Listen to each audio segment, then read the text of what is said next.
বর্তমানে ব্যবহার করছে।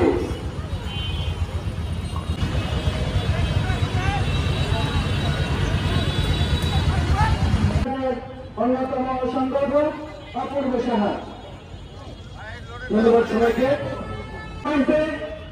কারণ বাংলাদেশ পরিবেশ আন্দোলন একটি অন্যতম সে সকল দূষণ রোধে আমরা কাজ করে থাকি। আজকে যে জন্য আমরা যোদ্ধা একত্রে সমবেত হয়েছি, আপনারা জানেন ক্ষেত্রে আমরা নাব্যতা দেখতে চাই এবং সবসময় পানির প্রবাহ দেখতে চাই।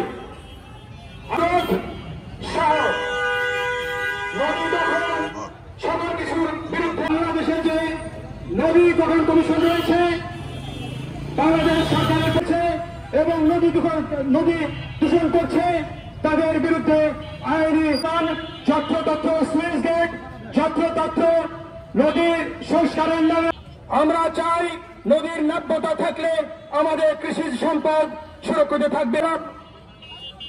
আমরা যদি এগুলোকে সংরক্ষণ করতে না পারি তাহলে আমরা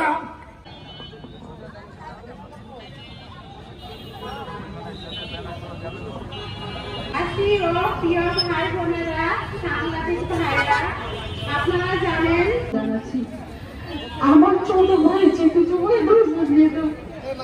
এই ব্যাপার মামলা করে আজকে সে নিরুদ্দেশ কোথায় আছে কেমন আছে আমরা কিছু জানি না।